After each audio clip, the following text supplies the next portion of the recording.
O presidente Jair Bolsonaro escolheu Juiz de Fora, cidade onde sofreu um atentado em 2018, antes das eleições, para começar oficialmente sua campanha à reeleição nesse ano. Ao chegar à cidade, Bolsonaro fez um breve discurso para lideranças evangélicas locais. Na ocasião, ele disse que ganhou 2 milagres na cidade: uma nova vida e vencer as eleições, evitando um mal que rondava o Brasil. O Brasil estava à beira de um colapso, com problemas éticos, morais e econômicos, e marchava assim, a passos largos, para o socialismo. Aconteceu também o segundo milagre, uma eleição. O chefe do executivo também participou de uma motociata nas ruas da cidade mineira, passando inclusive pela rua Halfed, local do ataque à faca cometido pelo ex-psolista Adélio Bispo. Depois discursou em um trio elétrico para seus apoiadores em um calçadão da cidade e jurou que defenderia a liberdade da nação.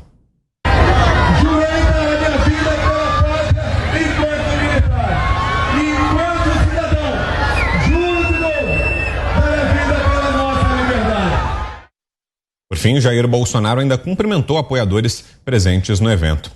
Com esse destaque, a gente abre o programa desta terça-feira, a edição de hoje de Os Pingos nos Is, especial eleições.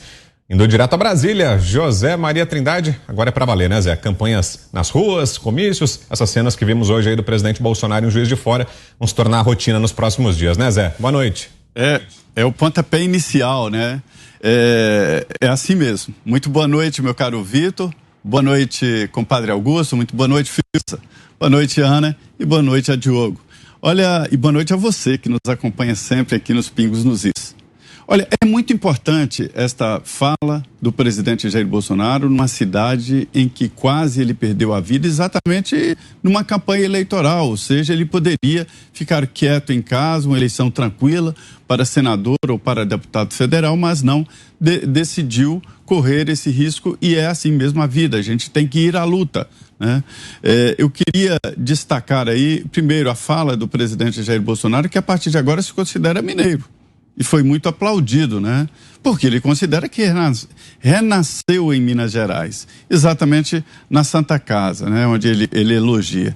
E, por outro lado também, o presidente fala de liberdade mais uma vez. Diz que jurou preservar e garantir a liberdade, e isto é muito importante, a ponto de que deveria ser obrigatório para todo candidato dizer: eu defendo a liberdade, eu não quero nenhuma contenção de publicação, nada de censura e nada de controle. E o presidente mais uma vez fala na liberdade. Sobre o milagre, havia sim uma indicação de que a esquerda continuaria no Brasil. E veja o que aconteceu na Argentina. Zé, eu vou te interromper rapidinho, porque a gente está com uma dificuldade na formação da sua imagem. A gente estava até acompanhando ali as imagens da visita do presidente Bolsonaro hoje a Juiz de Fora, e daqui a pouquinho a gente volta a conversar com você. Então, Zé, vou passar a bola agora para o Diogo Schelp, com a gente hoje mais uma vez aqui em Os Pingos nos Is, especial eleições. Boa noite, Schelp. Boa noite, Vitor. Boa noite, Zé Maria, Augusto Nunes, Guilherme Fiuza e Ana Paula Henke. Boa noite a todos que nos acompanham. Pois é, a gente teve aí hoje finalmente o pontapé inicial dessa campanha eleitoral, a campanha que vai ser uma campanha curta, são poucas semanas até o primeiro turno, mas óbvio, a gente já teve aí alguns meses de pré-campanha intensa em que se intensificaram, né, os ataques dos principais candidatos. A gente percebe o presidente Jair Bolsonaro e o ex-presidente Lula concentrando suas falas um contra o outro. Isso ficou claro também na fala do Lula mais cedo hoje em São Bernardo do Campo. E em relação aos outros candidatos, há uma grande, estão ignorando basicamente os outros candidatos. Outros candidatos quase não entram aí nas falas, apesar de Ciro Gomes, por exemplo, tentar fazer algumas provocações ao campo de Lula, mas o que ele ouve do outro lado é basicamente o silêncio. Os dois candidatos, inclusive o Lula e Bolsonaro, eles têm algo em comum. Ambos têm um discurso messiânico ao seu modo, cada um ao seu modo. Lula, por exemplo, se apresenta no seu discurso como o único capaz de acabar com a pobreza no Brasil. A gente já viu isso nos primeiros governos de Lula, quando ele dizia que nunca antes na história do país houve isso e aquilo, né? Ele falava isso sobre a economia, falava isso sobre a redução da pobreza, falava isso principalmente em relação à política externa. Em relação ao presidente Jair Bolsonaro, ele fala também que é um salvador da pátria que, segundo ele, teria evitado que o Brasil chegasse ao socialismo. O que é bastante curioso, porque antes de Bolsonaro, o presidente era Michel Temer, né, que nem de longe estava conduzindo o Brasil a passos largos para o socialismo, como todo mundo sabe. Inclusive, ao contrário, o presidente Jair Bolsonaro herdou negociações que começaram no governo Temer em relação, por exemplo, à Previdência, a reforma da Previdência, que foi concluída no governo Bolsonaro, mas que começou a ser negociada no governo Temer. A mesma coisa em relação a questões importantes da política externa, como, por exemplo, as negociações para o acordo Mercosul-União Europeia, que avançou muito no governo Temer, para a entrada do Brasil na OCDE, entre outros pontos. Então, o Brasil estava longe de caminhar a passos largos para o socialismo, mas o que importa é o discurso, e o discurso de Bolsonaro é esse discurso messiânico, assim como o discurso de Lula é messiânico também, mas com outros contornos. Daqui a pouquinho a gente vai trazer em detalhes justamente a agenda de Lula, que o Diogo mencionou agora. Vamos mostrar como é que foi o primeiro dia de campanha também do candidato do PT à presidência. Agora, a análise do Guilherme Fiuza sobre as declarações que vimos do presidente Bolsonaro hoje em Juiz de Fora. Boa noite para você, Fiuza. Boa noite, Vitor. Boa noite a todos. Pois é, o que nós estamos vendo aí em Juiz de Fora é a política, né? É a política. Tem os que gostam, os que não gostam, os que concordam, né, com as plataformas, aí, o que faz o governo Bolsonaro, os que concordam, os que não concordam, os que apoiam, os que não apoiam, mas isso aí é a política. É um político governando o país, indo para as ruas, e evidentemente que a gente tem que assinalar com a nossa independência de sempre, indo às ruas no final de um mandato, que é muito difícil, talvez sem precedentes nesse nível, porque o desgaste é sempre um desgaste importante. E, de fato, ele ganhou muita força com essa assombração chamada Lula da Silva. O Lula é uma assombração na política brasileira. Em 2018, já era uma assombração, preso na cadeia por corrupção. Essa mesma elite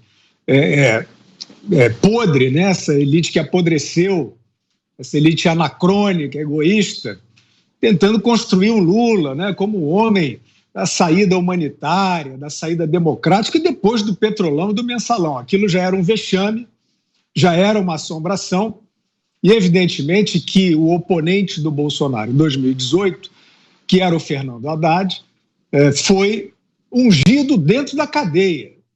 Então, isso é claro que isso favoreceu o Bolsonaro. É claro que o Bolsonaro está certo quando ele diz que representa hoje, né, uma saída, uma continuação de uma política, porque é claro que o Lula, depois de tudo que aconteceu, ele não representa a política. A presença dele como um grande favorito, evidentemente, é artificial. Não se vê o Lula em lugar nenhum, só com plateias adestradas, só com subcelebridades fazendo cartinhas ridículas de combate ao fascismo imaginário. Então, o Lula é uma construção artificial daqueles que não querem mais a democracia, daqueles que querem o poder particular, querem ter, lá, colocar os seus padrinhos, os seus afilhados, né? Não só no Estado, né, como na sociedade como um todo, nas oportunidades, etc. Já vimos isso, a exaustão no Brasil, e, infelizmente, hoje, até uma parte dessa elite, que eu estou classificando assim, acadêmica, mesmo empresarial, que já foi importante ao país, que já foi construtiva para o país, todos desistiram, ou quase todos, né? Essa equipe, os que estão junto com o Paulo Guedes, por exemplo, né? Aqueles técnicos foram lá para o primeiro escalão ralar, né? Tentar fazer, prosseguir as reformas, né? Essa agenda que o país começou a atacar depois da ruína petista, né? Vários desses, de fato, desistiram da democracia. existe esse vento, né? Esse vento internacional, como está acontecendo nos Estados Unidos, que é essa tentação de você, de fato, particularizar a democracia. A China tem muito interesse nisso, as big isso, big aquilo, né? Querem mandar, estão mandando em parte nas instituições e nos governos, tem tratados, né? Em formação, sendo criados, inclusive na OMS, que eles sobrepujam governos. Então tem essa onda antidemocrática, fantasiada de salvação democrática, e o Lula hoje é um fantoche disso. O Lula não é mais aquele que fez um acordo ali com o cartel de empreiteiras. Ele hoje é mais artificial ainda. Então é a isso que o Bolsonaro se refere, evidentemente. Ele até já disse, num certo momento, que não se trata de uma luta da direita contra a esquerda, evidentemente é a luta pela democracia, pela liberdade, que hoje o Lula, fortalecendo a candidatura do Bolsonaro, é o sonho do Bolsonaro ter o Lula de adversário, evidentemente representa o lado oposto, o lado do fechamento, do obscurantismo. Agora sim, José Maria Trindade, já de volta com a gente. Pode concluir, Zé. Pois é, esse pontapé foi muito importante exatamente para mostrar ali a cara de cada um, né? O Lula sindicalistas, o Bolsonaro foi lá na sua origem, né? De campanha eleitoral forte, que foi Juiz de Fora. Simone Tebet preferiu São Paulo e assim nós entramos numa nova fase. Até agora eram candidatos, mas não havia esta oficialização. Eu entendo que a partir de agora todos vão exatamente acompanhar, passo a passo, o discurso, o programa e a ideia de cada candidato. Então eu diria que tudo o que aconteceu até agora foi um treino e agora realmente é o jogo. Eu acho que esse dia foi muito importante. Teremos aí, Vitor, 45 dias para decidirmos o que queremos para o Brasil no futuro. A análise agora é da Ana Paula Henkel, direto de Los Angeles, nos Estados Unidos. Boa tarde para você, Ana. Boa noite, Vitor. Boa noite a todos. Boa noite à nossa audiência maravilhosa.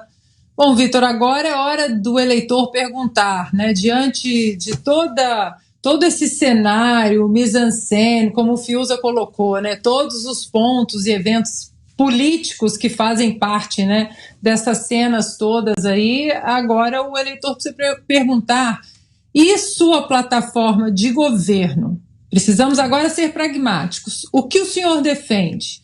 O senhor defende mais liberdade econômica ou menos liberdade econômica? O senhor defende privatizações, o mercado de capital aberto, um mercado livre, onde a concorrência vai trazer benefícios para o consumidor, ou o senhor defende estatais? O senhor defende a vida ou o senhor defende aborto, inclusive como políticas públicas para as mulheres do Brasil? Ou o senhor defende um Estado mais inchado em todas as vertentes, no campo político, administrativo, judiciário? Ou o senhor defende um Estado mínimo, onde o cidadão tenha liberdade para decidir o rumo da sua vida, seja no campo social, seja no campo econômico e principalmente no campo intelectual, que é o campo das ideias, questionamentos, perguntas, debates?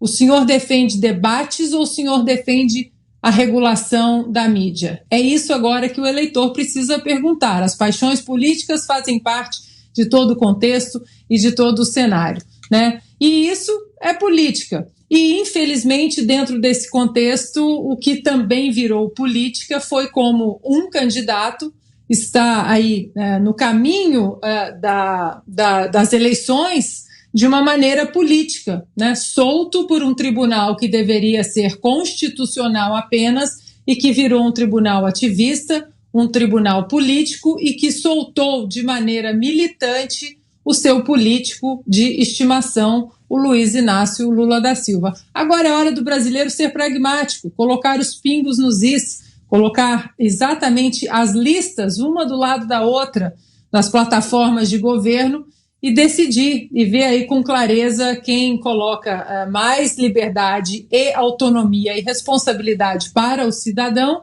e quem quer que o Estado continue decidindo o caminho da sua vida por você.